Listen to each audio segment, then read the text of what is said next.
Good afternoon. It's Dr. James here with the Dr. James Show. Again, Dr. James Smith Jr. and welcome. Welcome to our show this afternoon. It's great to be back. We're back from Vegas. As you know, last week we were there for the National Speakers Association Influence Conference, and my first time in person in over 16, 17 months. But it was a wonderful time, and I believe we have a wonderful show as well today. Great to see you. Thank you for coming. I encourage you during the course of our show today to put your questions and comments in the chat room area. We want to hear from you. We have a phenomenal guest with a phenomenal topic. It's all about feedback. But before we dive in to our show, it's time for a little bit of alumni love.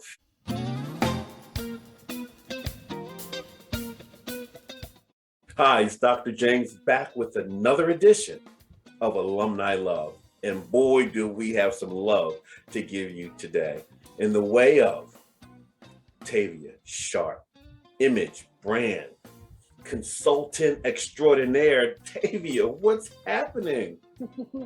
I'm excited to be here. So much is happening. People are ready to get out. They're ready to freshen up their look. They want to feel good. And so I've been working with a lot of my clients in person again. And we've been doing shopping, VIP days, photo shoots. And now I have a whole team that I help support clients to lose the COVID-19, refresh their wardrobe, and then rebrand their whole image with new photography. People want to refreshen their look from really top to toe. Tavia, why is now more important than ever before? People want to feel good again. And when you freshen up your wardrobe and you freshen up your image, that is the fastest way to feel good. It impacts your mood and your mindset. When you look good, you feel good, and that's what radiates out into the world. And so people are ready to step out looking and feeling good again. And you're adding the VIP experience to your extraordinary service that you've always provided. Yes, they get to work with me in person again. I was doing virtual this whole time. But people, they're ready to meet in person. They want to connect. They want experiences again. So we get to work together in New York City, and it's been fun. I'm enjoying it. They're enjoying it. I know firsthand it's fun. You've helped me tremendously, and I know you could help the others. So alumni love. Tavia, thank you. Take care and continue to help people to style sharp. Thanks for having me. Take care.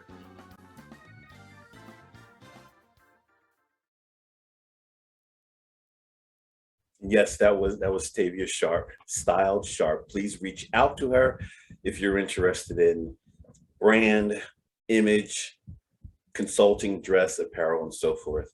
And as a reminder, we are sponsored by the Pyramid Club. Please check them out as well. We're going to have some news for you in the future about some of the things we're going to be doing with the Pyramid Club, again, in the future. But right now, we're going to talk all things feedback. Is so critical today. Actually, it's been critical forever, and many of us don't get it right.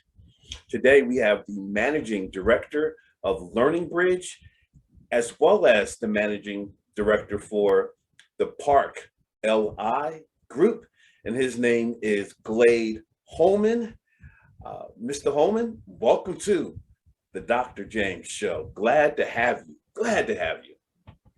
Likewise, I'm excited to join. I always love your passion and the commitment you have to lifting people, helping them get to where they want to go. I'm completely aligned with you on that one, so I'm very excited to join your show. All right, great to have you. And actually, you had me on your podcast. We did. Simply Feedback, correct? And Yes. It was a good time. The questions were powerful. The question I got a chance to, I guess, pull out the true, authentic me, and let's how do I give feedback and how do I help people grow? So thank you for that opportunity. Yeah, our pleasure. You know, we are definitely about growing. I don't know if you realize that Troy, who does the podcast, you know, he's actually our chief data architecture, the programmer. And it's like, you know, hey, he said that there was an idea that came up generically. He said, I'd like to do this. I'd like to push into this area, bring these stuffs out. And we're always about supporting growth and improvement, and he does a fabulous job. Absolutely wonderful. Well, it was one of my highlights for the year, and thank you for that. But my first question for you, Mhm.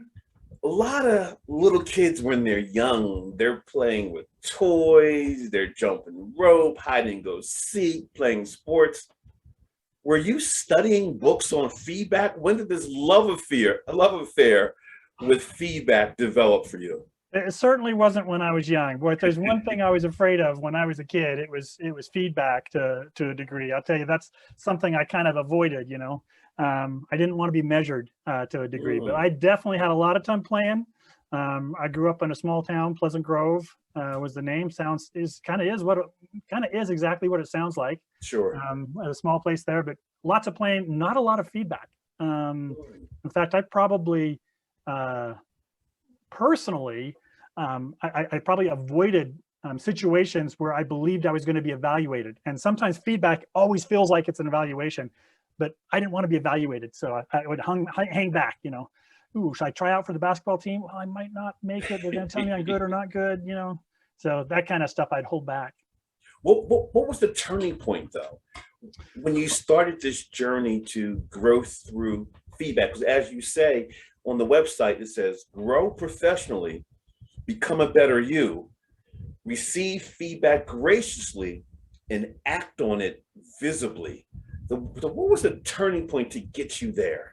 I think for me personally, the motivation that got me beyond the idea of feedback was that I had a reason that I wanted the feedback, and that I cared about, and that was, I cared about something in the future, either getting better, but for me personally, it was like I wanted to be able to help people around me, and if I wanted to do that better, I needed to learn about that myself. And so if I could take the feedback in the context of wanting to become something, then the feedback didn't hurt me.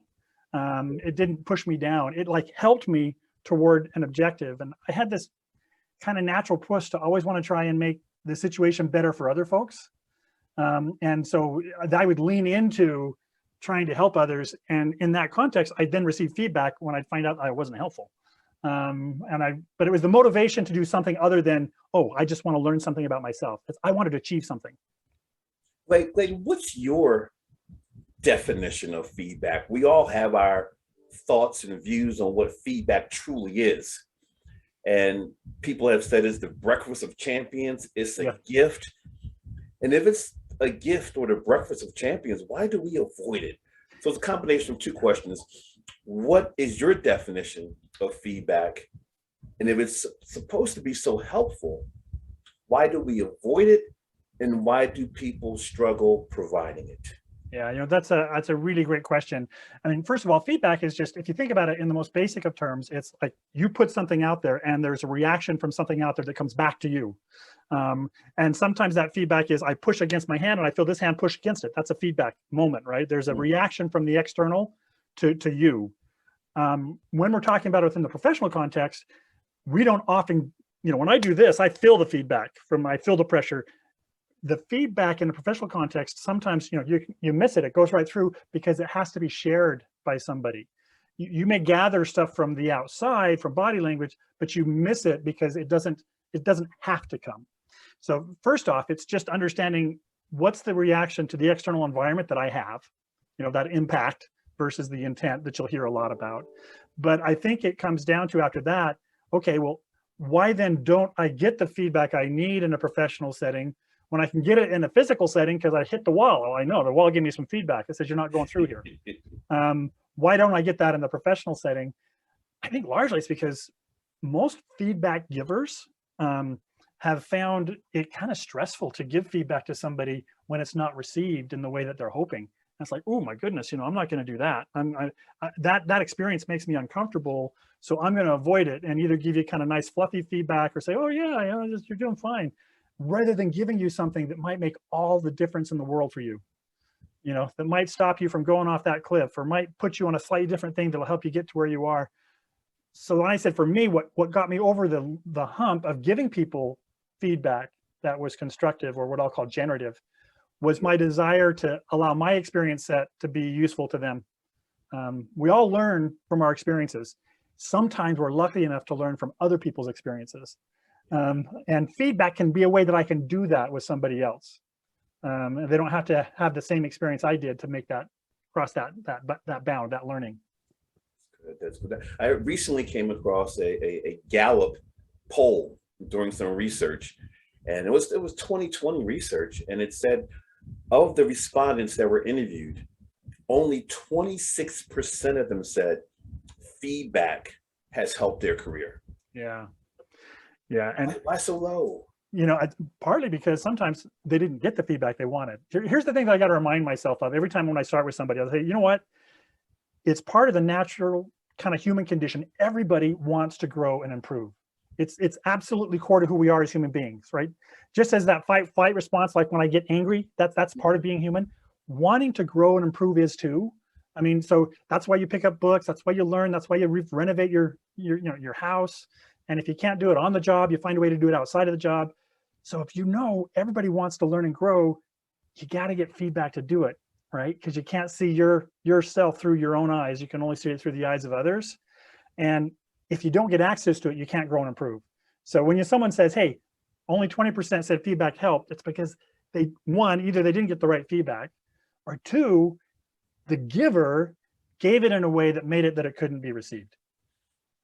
So, for me, that's why I kind of passionately focus on, can I help this person that I'm sitting here learn how to receive feedback well? Because I can't control who gives you feedback. I can't control the skill they have. And I can't even control their motives. But I can control or influence how you receive it and then turn it to your benefit. What's the best approach, Glade? Should I ask you, can I give you feedback? Or should I just move in? Let's talk. I want to offer feedback. So is it an ask or more declarative, I'm going to? What are your thoughts on that? There are those formal settings, right, where you have an accountability to give someone feedback.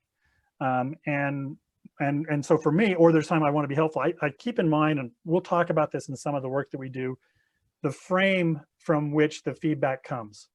Is the frame coming from measure and assess? Is that the language? Are you measuring up? Are you not measuring? Or is the frame coming from grow and improve? So if you say, hey, how can I help someone? I first want to make sure that I'm going to come from, grow and improve, not from measure and assess. Unfortunately, most of the feedback training we've been given is measure and assess kind of framing rather than grow and improve. So if I'm going to give somebody feedback, I want to know something about where they want to go first. And if I know where they want to go, then I can say, hey, here's something that might be helpful. Here's a piece of advice that might be useful. I know you're trying to get better at X, or couch it in terms of where they want to go. And then the feedback is going to be much more received. I think you mentioned when I listened to your podcast, you talked about feedback. I loved it. You said, praise, polish, and possibilities. Yes. And possibilities was about what you could be out there, and in a sense, it's that focus on the future that turns feedback from an attack to something that is a stepping stone. And if you can just keep that focus. So if you're in the conversation with them and it's talk about next time, don't talk about last time, talk about next time. And that helps people be in a frame that's grow and improve, which avoids that measure and assess, and measure and assess is only about, I'm going to lose something. Yeah. And then the fight and flight kind of comes in, and the blood drains from your prefrontal cortex to your lungs and your arms, and you can't even think about it because you just don't have the oxygen in the prefrontal cortex to do it. Sure. Now, I was doing my research, I was messing around on your website. Yeah. And several videos were there. One, I believe it was your model one, where you begin to talk about feedback and the receptivity and how it should be lined, the mindset. I want to show that right now. Just, 30, 40 seconds of it. Sure. You outline it perfectly, and I want you to continue to take on from where we stopped. Let's take a look. That first move is make it about growth. But just as with anything, what does make it about growth really mean? And specifically, What does growth look like? For most of us, we look around and we see successful individuals, maybe the first person's in the C-suite or the person in the cubicle next to us, and we look at their career and we just see success after success after success. And we think that growth looks like this smooth curve that goes right on up, that happens to kind of blessed people that maybe we're not part of them. Actually, that's a myth. What feedback really looks like is a little more jagged. It's a period of growth followed by a setback, followed by a step up. There's a setback and a step up, a setback and a step up, a continual process of learning and growing. It's not a smooth curve, it's jagged. That's what growth looks like. So when we talk about the first move being make it about growth, get ready for a little bit of a bumpy ride and expect it to be that way. Powerful, powerful. Do continue. That was good stuff. Yeah, I'm glad you showed that one. I do think even the imagery of that, right? I mean, if you've got that smooth curve, it's pretty easy to slide back down. But if you've got that jagged one, it's like stairs that you can just kind of go up and you don't slide back. But so often, I think early in someone's career, they try and hide their mistakes, right? They try and push them away and project that I'm just doing this smooth thing. I want to tell you that even projecting that hurts you. You want to project the pattern of that, stumble and recovery. I share a story when I worked with several years ago, two research scientists, a large pharmaceutical company, and they were both up for head of R&D, which is billions of dollars under their control, right? The pinnacle, if you're a research scientist, the future of the company in their hands. And one of them had that curve that was smooth. Everything he touched turned to gold. The other one had that stumble recovery pattern. And you look to the board and say, well, who are they going to go with? Well, come on. Oh, the guy that hit a home run every time he got up to plate, why not go with him? Of course, no, they didn't. They went with the person that had the pattern of learn and grow, because they knew if you want a promotion, if you want a new opportunity, you need to let people know you know how to learn and grow, because they're not going to give you something new unless you demonstrate that. So I think, you've missed the opportunity when you've made a mistake or when you've received a piece of feedback. If you don't act on it visibly, I use that phrase, receive it graciously, act visibly. I want you to act visibly so you build that track record. So people say, hey, Dr. James, you know how to learn and grow. I can give you a new experience. I can promote you. I can give you something new. So definitely don't think that I got to kind of have that smooth path. Expect growth, make it visible to others. And then you'll start to find that, oh, wow, I can get a purchase on that. I'm climbing the wall. That mistake is a new handhold. I can go to the next layer. That's good. Thank you. We have a couple questions in the chat room. The first one is, do you have an approach or steps on how to give feedback? So your approach, your steps, step one is this, step two is this. Do you have an approach, which is a philosophy or a playbook or steps on how to give people feedback? Sure. I'm going to come at it a little differently than what the traditional approach would be, right? There's really a lot of very good technical training on when you give feedback, use this language. When you give feedback, do this. And it's an A, B, C, and D. I want to back up from that to the mindset. You'll see I go back to the mindset a lot, because I think if I can get the mindset right, your language will naturally follow what some of those tips are. So the first tip when you're giving feedback, I've already kind of alluded to it, is that you are there for that person's success. And that's the first thing you communicate, is I'm here to help you. When you receive feedback, the individual has a varying degree of capacity to receive it. And you need to be able to know what's their capacity to receive, and that changes over time. Because if you give more than they can receive, you're going to create distress. And so so I kind of first talk about make an assessment, is the person in a low confidence, emerging confidence, or something I'll call open confidence? And if the person I'm giving feedback is in low confidence, I'm going to tailor my message in one way. If they're in emerging confidence, I'm going to do it another. If they're in open confidence, which is, hey, I need feedback to help me, but I know I'm going to be successful. I'm confident I can figure this out. But I need feedback to fill out my view. That's there. Now, there's also overconfidence that sneaks in there.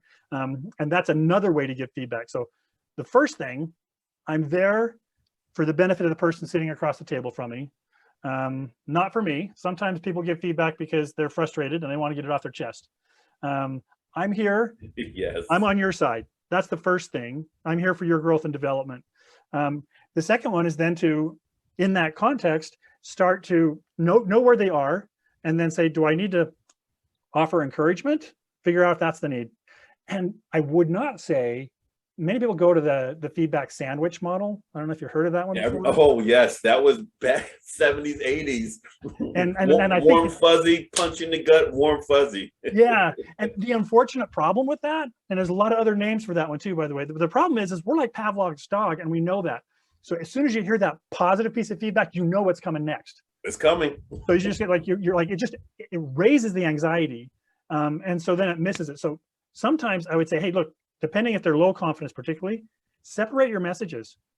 Initially do some right spotting, give them feedback that says, this is awesome, what's going on there. And don't follow it with a but, because they're not ready for the but. Just let them get experience in receiving feedback that's, hey, you do this great. This is awesome. I love the way that happens. Do you see the impact that has on others? I just wanted to say, great job. Now they're getting used to receiving that feedback because I did the right spotting. After that, I'm glad you said don't bring in the butt, because we believe that all butts stink. All right. Oh, they do, man. They don't want the butt to stink up the feedback. It just is. It's and everyone's looking for it. So when I need to go to that, then rather than going right to let me tell you, I'm not going to tell you. I'm going to ask you. And what I'm going to do is like kind of hold up a mirror. And if there's feedback I need to give you about something, I'm going to say, how do you think it's going here? How do you think it's going there? Well, what about this over there? I'm going to point their attention to places and hear what they say back to me, right? Then I'm going to offer to them some guidance that might be helpful given what they've just shared. And if they're not looking at something I think they need to look to, I hold the mirror up and I say, how about this spot over there? Let's talk about that one. Wow, that's good. What do you think? That's good. What do you think about that angle? So it doesn't feel like that traditional one. So I start with, I'm here to help you. I consider their capacity to receive. I don't mix, depending on the individual, my right spotting with my advice giving. And then I go to not telling, but asking. And asking them to tell me more. Glade, I wish you would have talked to my manager back in the 80s. The feedback she gave me, I've never forgotten it. And it's also helped me in my career. But the way she shared it, essentially, she served it up on a trash can lid. Yeah.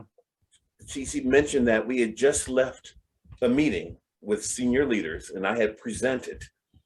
When we got back to her office, I asked her, how did I do? And she said, it hurt. I'm like, what do you mean it hurt? It hurt throughout every time. So what are you talking about? You asked a lot of questions. Excuse me? No, you AXE a lot of questions. You didn't ask. It was almost as if you had a hatchet and you were chopping people up, asking questions. Now, at that point, I didn't realize that I pronounced the word ask as ax. Yeah. And as a 25-year-old up-and-comer, I wasn't listening to that. I was attempting to get the information out. But again, that's 30 some odd years ago. And I, to this day, pronounce the word ask very slowly, but the way she served it up very egregiously. Your thoughts? Yeah, I mean, one, excellent recovery on your part. You figured out how to overcome that initial response, which was biological to a fight flight, because that's what she triggered in you. You had to buy yourself some time for the message to sink in. Luckily you did. Now some folks will just disregard the person, disregard the message and move on, right, from that one. So I think, the first thing is kudos for you for figuring out how to draw a good message from a badly delivered piece of feedback that ultimately did help you. But not everyone is skilled at recovering as you are. Well, Glade, it didn't happen right away. I was on fire, 911. Yeah, I can imagine that for sure. But so for me, that's again, even though I think she might have intended to offer you something that was helpful, it came from what felt like a hurtful place and an attack. That's what it felt like. And if feedback is ever being positioned as an attack, the response you're going to get is not one of reflect and learn. It's going to get one of fight and flight. So it's like, ooh, you know what? That's coming from an attack mode. Maybe she does it for like, I'm going to slap you up and get your attention. Problem is, she doesn't get the attention of your prefrontal cortex, you know, where your higher functions are. She gets the attention of your amygdala, which is where your fight response is. So I'm glad you were able to recover. But that's why for me, right, when I say I can't control who gives you feedback, but I can help you figure out how to take even feedback that's poorly delivered, maybe even feedback that is malicious, that comes from a position of no good, and turn it to your benefit, rather than seeing it as a weapon that's been weaponized against you.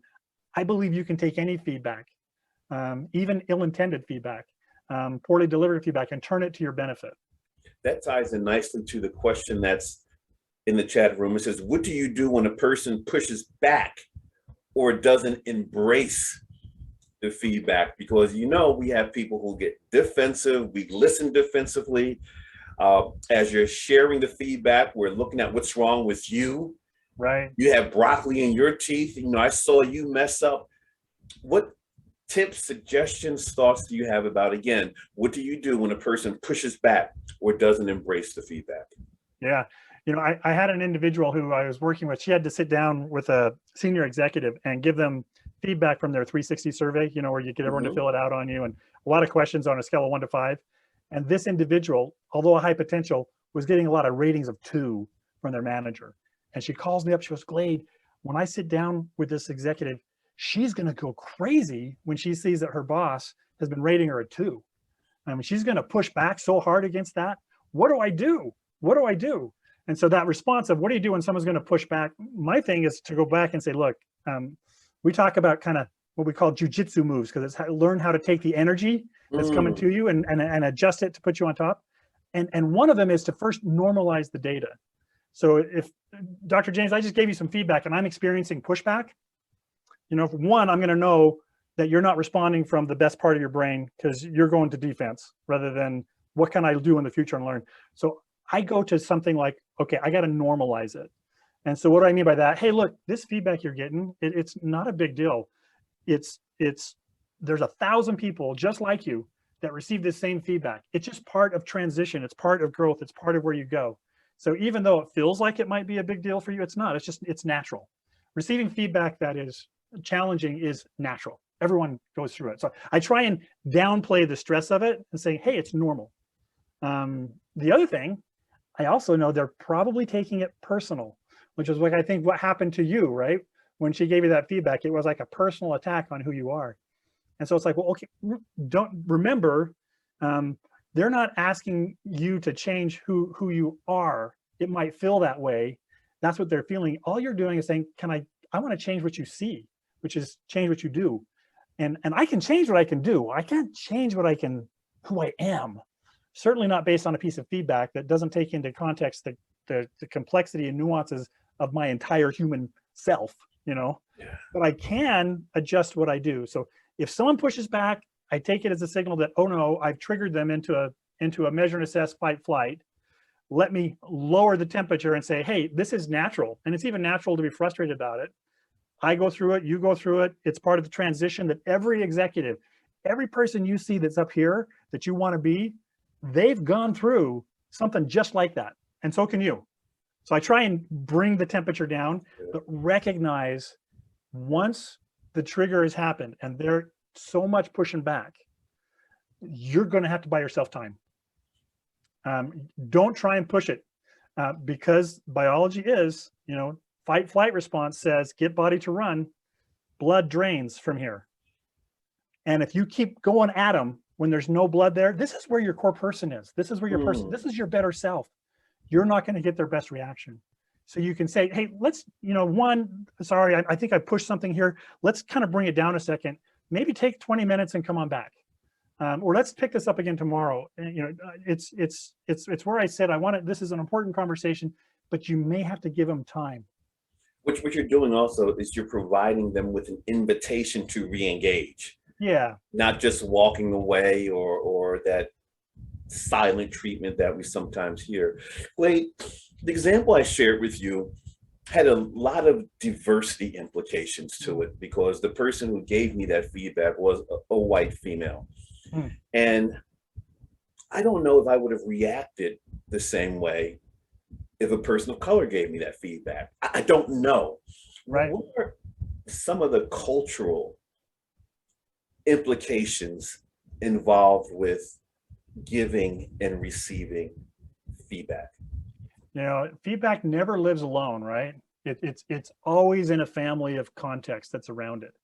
And I think when you're talking about folks that are coming from different backgrounds or different perspectives, it can be fraught with the opportunity for misunderstanding because we don't share a similar set, right? We don't share a similar set of experiences. I did work with a couple universities as they were looking at, hey, the question was, why aren't there more Black CEOs at Fortune 500 companies? What's going on? Is it that they aren't capable?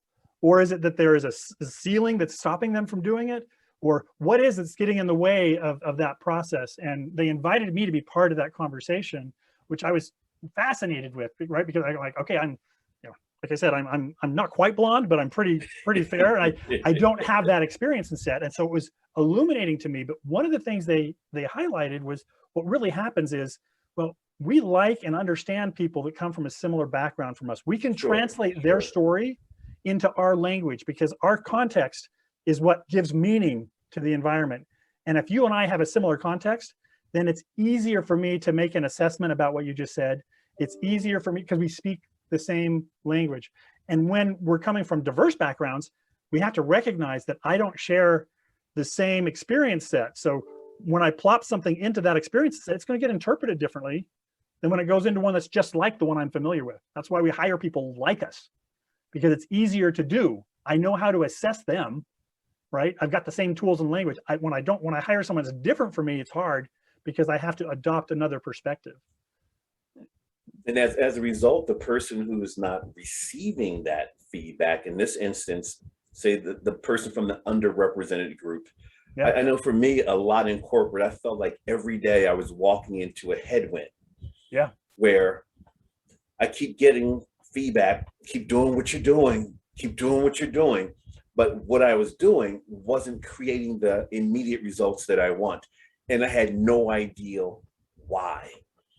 Headwind, where I felt like some of my colleagues, every day for them was a tailwind, where they always had the answer. They knew the approach. How'd you find that out? Yeah, you know, I think this is what's you have coming from, you're saying an underrepresented group that shares a context that's different maybe than the dominant group, right? Yes. It's here. You figured out how to translate sometimes what's coming from their world into yours. Oftentimes it's the minority, smaller group set that does the translation. What I wish I could see is that there was more in that position up here where the common dominant perspective works to translate that context into theirs, that they rather than leaving it to you to figure out how to translate this, you know, that they've done some work themselves. And that's where I'm looking for more overlap, more conversation, more shared context, because if I can, the shared context is where the feedback is going to have the greatest impact. That means you got to work.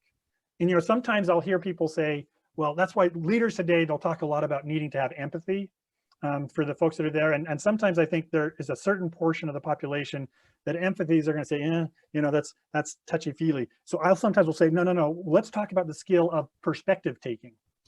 And I'll say, let's do perspective taking before you jump in.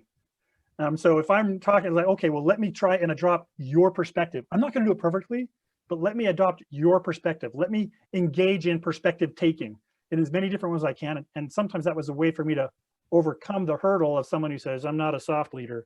Empathy sounds like something that weak people do. No, I just want you to do perspective taking. And when you can do that, then I can give you feedback that works.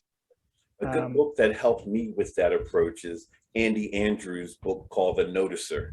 Oh, yeah. It's huge on perspective taking, and it's helped me out tremendously. I would recommend that to others. Yeah.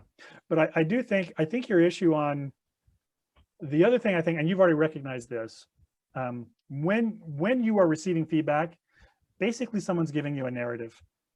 And they're basically, because human beings, we create stories. It's how we live. And so I'll take a few disparate data points and then I'll connect them with a story. And then that story becomes fact to me. And there are, and unfortunately, this is where the problem happens, right? There are, about you, about me, and my colleagues that sit around me, there are false narratives. There are distorted narratives. There are incomplete narratives. They exist because we all create stories. If you recognize that it's a narrative that's being shared, that makes it a little less personal. And you just recognize they're creating that. So I'm not saying forgive that poor guy for stereotyping you. I'm just saying recognize that he's created a narrative off 2 data points. And then you can say, well, okay, great. I understand that narrative. I'd like to rewrite it. How do I rewrite it? What's the pencil that I can use to rewrite the narrative that may be false or distorted or incomplete? I'm glad you're sharing this, because one of my next questions was going to be, what happens when you don't share the narrative that the other person has, where your perspectives are not the same? You know, well, first of all, no one's narrative of you is ever going to be near complete, because particularly if it's based on what they observe between 9 to 5, because you're just far more than anything, you know, someone sees between those hours. So that there's always going to be, their narrative is never going to line up with yours. The reason why I'll say, look, feedback can help you, even when it's wrong, because it reveals their narrative. It's a window into their head, right? They're sharing with you their beliefs and their values and their perceptions. Now I can sit there and say, it's not about me, it's really about them. They're showing me, you know, in the giving of the feedback, who they are. Then I can use that knowledge of who they are to address it. And I can start to say, I don't like that narrative that individual has about me. I wish the narrative were this. I wish I showed up this way. And then, you know, well, how do you write that narrative? If I can keep it in the context of narrative, then I can just, that person, I can say, well, look, what would they have to see to make a new entry in their narrative? You know, well, okay, well, who's somebody does, well, they would have to see that. Well, okay, let's make sure they see that. You know, I go back to that phrase you started with, accept feedback graciously, because it gives me a window into their head of who they are, act on it visibly so that I can rewrite the narrative in the way that I'd like it to be written to my end, to my benefit. Sometimes always feedback feels like it's for somebody else's good, not mine. But this is you taking control of it. That's good. Again, if you have any questions or feedback or thought, put it in the chat room. We have Glade here for the time that we have them, and he has a lot of experience and knowledge relative to feedback. Glade, considering your organization, what you guys do nationally, globally, there's a lot of organizations that specialize in communication skills and feedback and the like. What makes what you guys do different? What's your special sauce? What makes you stand out? What makes your approach, I want to say, better or different? I'll go with better. How about that? No, or one of many. It says, you know, it's like different settings, right? I'd say number one, we're not starting for the traditional perspective, which is let me train you as a leader how to give better feedback. We're starting from the position of let me train you as the receiver how to get feedback that will help you get to where you want to go. You've got an aspiration. Let's make feedback work for you, rather than a leader doing their responsibility, kind of a thing. So we start with that notion, and that helps both in the giving and the receiving. But that's the position we start from. And then I don't, like I said, in the end, what I care is that somebody finds something that could represent a point of inflection for them. And it's a small one. You know, so we're not in the business of extreme makeovers. We think extreme makeovers might make for okay reality TV, debatable, but it may.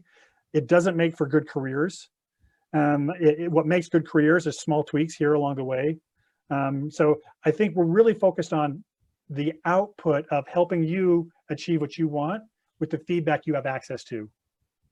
So that's more of a philosophy, but I don't know if that's the philosophy that's adopted by others. And that informs everything that we do.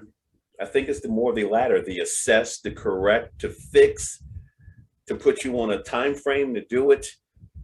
I don't feel the affinity, we're in this together. It's you've done something wrong or you're not doing it effectively, here's the development plan. Here's the feedback that will help you for your development plan. Because I need you to do this so I can do my job, right? Now that feedback already is coming from the wrong spot. You can take the exact same feedback and bring it from, I'm here for your success. Because if you're successful, the organization is, but I'm here for your success. Let's talk about this. So it can still be the same message that I need to deliver from a measure and frame, but if I couch it and grow and improve in the future, I'm far more likely to get the change for it. So we traditionally do probably the bread and butter, our 360 leadership development surveys. And so that's a big chunk of our business. And we're always focusing on how do we help you, the individual, take that and use it to your benefit, receive it, act with it, manipulate it, grapple with it, and turn it to your advantage. And that passion, I don't know, it certainly comes through for me, because I told you the one thing that gets me to do stuff that's new and scary to me is if I think it'll make a difference for somebody else. Then I forget. I keep hearing the give approach, the give mindset. Absolutely. Wade, I'm going to ask you a question, and it's going to have some blanks in it. I want you to fill in the blanks. Sure. If it weren't for blank, if it were not for blank, I wouldn't be here today. I hear in what I'm doing professionally, what I'm doing, socially, what I'm doing on my journey, my vision. If it were not for blank, I wouldn't be here today. That's a great question, because there's obviously more than one answer, right? But if I say, I mentioned to you, I grew up in a small town, Pleasant Grove, working class background. My father's a steel worker. We milked cows, sold raw milk. I didn't know anyone doing anything close to what I'm doing today. So I didn't have a mental model of what it looked like. Everyone I knew, worked at the plant, and that's my exposure to that. And I thought, well, so how did I end up in a different area? And I'm not saying one's better than the other. How did I end up differently? And I think what was core to me was when a new opportunity presented it, I had at least the courage to take the step forward to see what it was. I didn't have the insight myself to look out there and see what possibilities were and chart a course. Others have that, and I didn't. I wonder how my life might be different had I done that early on, or knew I could do that. Sure. If I said at that point, hey, I could be an engineer. An engineer was the guy that was in the train on the caboose. That's what an engineer was. And so I didn't have that star out there, but I did have this capacity that said, hey, when there's a next one, I'm going to take the next step. So if it's the willingness to take the next step and to see where it leads you that got me to where I am today. And it was a little bit of a circuitous path. That's good. Right? But I took the next step. I didn't just stand. As I went up, I got a new perspective. I might have done better to have that perspective that's way out there, but I didn't. I'm just telling you me. But what saved me was I was always willing to take the next step. Love it. Love it. Let's talk more about next steps. Actually, it's the next word. This is an activity that we do during our interviews, during the show, the Dr. James Show, where I give you one word and you share the first word that comes to mind upon hearing that word. Sure. And then I give you another one and you give me another one. We do a series of these. I encourage people to talk to think rather than think to talk. No editing, just first word that comes out. Are you ready? We call this the hot seat. Glade Holman, you are on the hot seat. First word, courage. Strength. Vulnerability. Strength. Feedback. Help. Communication. Love. Leadership. Follow. What the world needs now. More Dr. James. Challenges. Opportunities. Motivation. Desire. 2 words. Next step. Future. Future. Aspiration. You are off the hot seat. Yes, yes, yes. With all the change we've endured over the last 17, 18 months.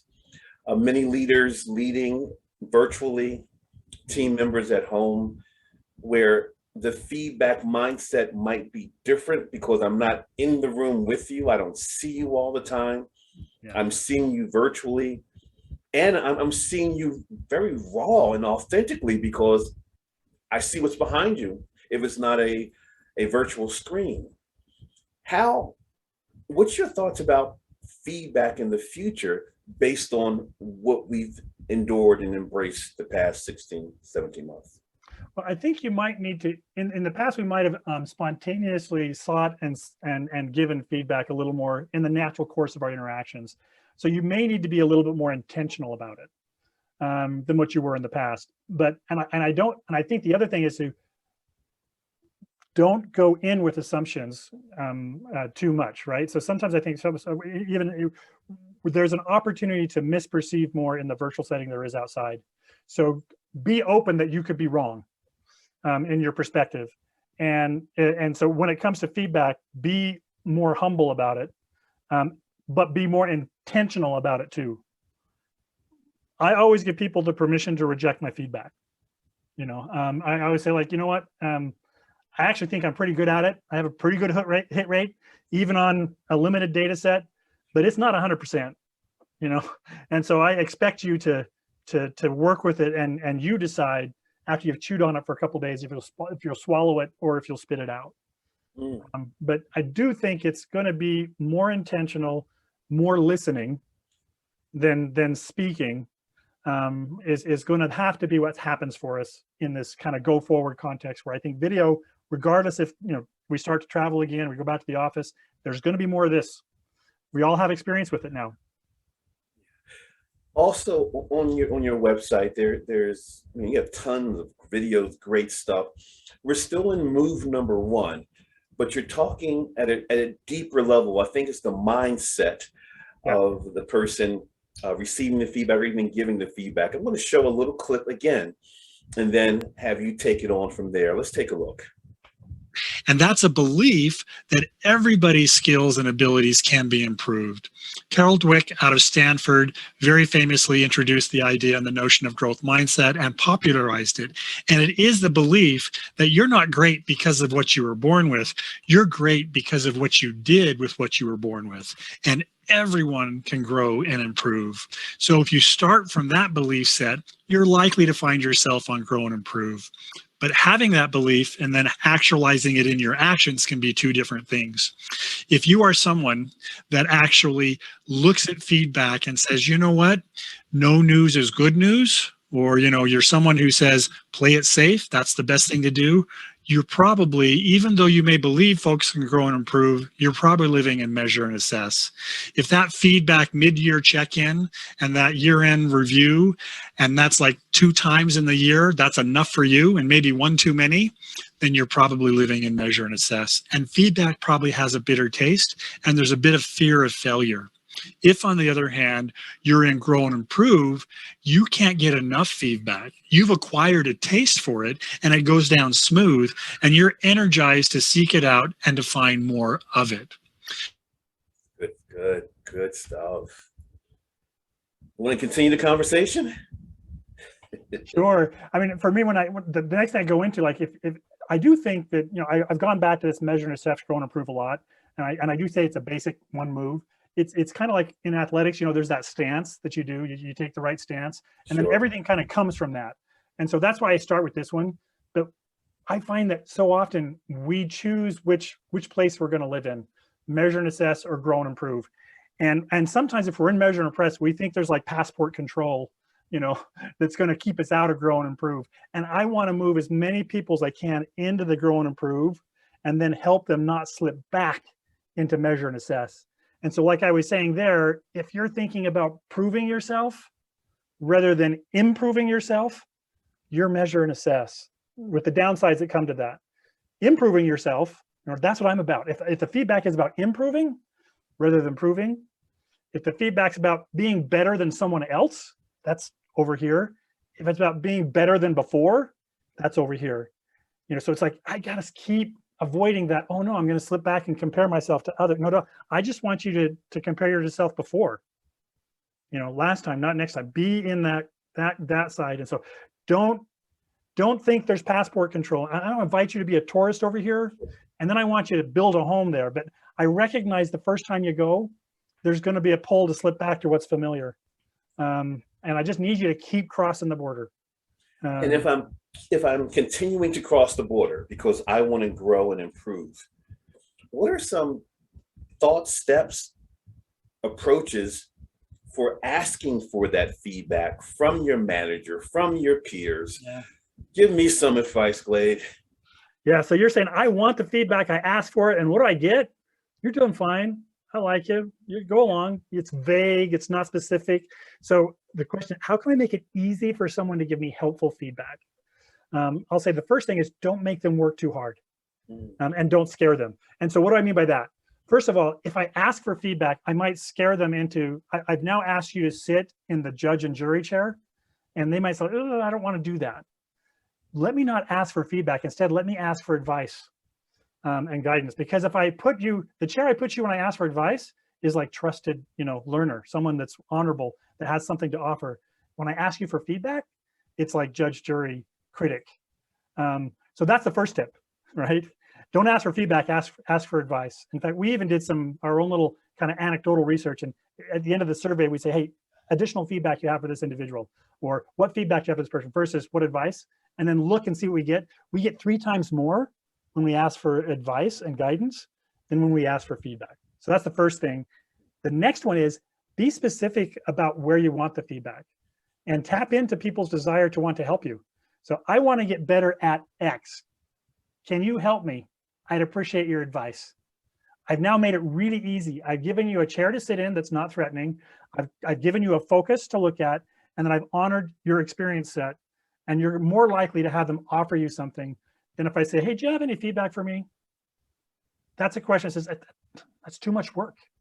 I got to think about myself. I'm not thinking about you, make it easy. So that's my best advice. Glade, with that one, make it easy. Suppose, like for instance, last year when civil unrest, social unrest, a lot of my white colleagues and friends asked me, how could I help? How could I help? You can do your research. Yep. You can do the work. That was the feedback that I said sometimes, but not said all the time. You're talking about making it easier for them. Sometimes the learning or the work isn't easy. Yeah. And any thoughts? Yeah, I'm glad you said that. The reason why I say I recognize this when it comes to your career, right? No one cares about your career success more than you do. So in a sense, when I say, if all I do is just say, how can I help? That's not all that helpful, right? That's why I want to actually give them a target for how they can help. So you said, good. Before you even ask me, educate yourself a little bit. So before I go ask for feedback, I'm going to educate myself about what I want. So when I ask for it, it can be targeted to me. But I appreciate the idea that says, it's not just offering help to someone, it's doing a little bit of work to figure out what help you need and then make that easy for them, make it narrow. So it's a little bit different than I think the situation you're describing. Yes. It does have that idea that, you do some work as the asker first. And you were thinking they should do some work as the asker first. And how can I help? Do a little work. Here's something I thought, would it be helpful if I did Y? Am I thinking about this right? You would respond differently than to, what can I do? Well, all they said is like, I recognize a problem and I'm helpless. How can I, and it's like, you're not helpless, come on. Exactly. We are getting toward the end of the show, darn. Yeah. The question in the chat room, how does one recover from feedback that was given poorly? Similar to my situation earlier, it says you mentioned you can help people turn it into their benefit regarding feedback that was given poorly. So speaking more toward that. Yeah. So one trick, just a real quick one, is a great little exercise that I wish people would do more often. when it comes to feedback. It touches on some things I've already said. Something I'll call flip the chair. When you are in a feedback setting, it feels like the light's on you, you're grilled, you're in the chair. Yeah. Get up out of the chair, turn it around, put the giver in the chair, right? And then say, what is the giver telling me about themselves? So I say you're a micromanager, that's the feedback I'm giving my manager. He could say you're incompetent in a response to that. Or the manager could say, what are they saying? Well, that person's saying, I love autonomy. So one way you can take any feedback, even if it's malicious, is to use it as a window into the values of someone around you. And it increases, what safety folks talk about is your situational awareness. And so that's even hurtful feedback, right? Can give you a window into the giver. And then I can take that knowledge about the giver and decide what my appropriate response is. So that's the first thing is, and recognize you don't have to do anything when someone gives you feedback, right? It's yours. You get to choose what to do with it. Some of it you'll put on the shelf. Some of you say not relevant. Some of you will say that was super because now I know something about this person that's going to be useful to me going forward. Excellent. Excellent. A lot of pearls. I hope we have a few more. We're at the portion of the show where we asked our guests to do a mini MINI keynote, me being a speaker and speaking all the time. We want you to look into that camera and take the next 30 seconds. What do you want the listeners, the viewers to learn, to understand, to know, a call to action, perhaps that you did not share yet? Mic check. Mic's good. Look into that camera. Glade Holman, your mini keynote starts now. What is it that separates those that get what they want from their career from those that don't? Is it their capacity to think strategically? Is it their executive presence? My answer is no. It's what I began this with. It's their ability to accept feedback graciously, act on it visibly. That's what allows you to keep your career in your hands and you're in the driver's seat of your journey. That simple thing. Accept it graciously so it keeps coming. Act on it visibly so folks know you're about growth. If you can do that, you're on a trajectory to achieve your aspiration. Be a work in progress. Do not be a finished product. As a work in progress, you are becoming. Feedback will help you. As a finished product, feedback hurts. It bites you. Be a work in progress. Mic drop. Boom. There we go. Boom. Glade, what's next for you and your organization? We're just excited to continue. We're always looking at building new tools to help people do exactly what I said, accept and act on feedback in a way that benefits them in their careers. So please check out our website. There's the traditional tools we have there. We're going to continue to introduce things. We have something we call feedback jujitsu that we're really excited about. If that piques your interest, check us out. And we are excited to always have a conversation around feedback and its role. There's not a single one that I wouldn't engage with energy around that. And I know I would come away learning something from you and you about me. And how about the podcast, Simply Feedback?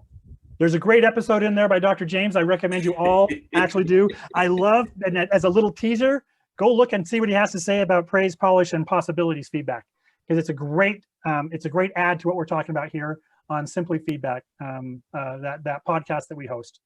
I love those little teasers. Teasers. I love that. I heard that one. I said, that's great. I'm with you on those. I love that. Thank you. And I thank you for joining the Dr. James Show. Tons of pearls. We all struggle with feedback, and you've given us myriad ways to give it, to receive it, to position it in ways that I'm sure I haven't thought of in the past, but now I feel better equipped to get back into the feedback waters. So Glade Holman, thank you so much for your time. And for our listeners, our viewers, again, keep coming back. Good stuff that you can use immediately to take your life not to the next level, beyond the next level, personally and professionally. Hey, don't forget September 23rd, 24th, we're having our 2-day boot camp. Sign up, register. You won't be the same. We focus on leadership, presentation skills, personal power and authenticity. 2 days, informational and transformational. As always, we end the show with, you've just been Gym-Pacted.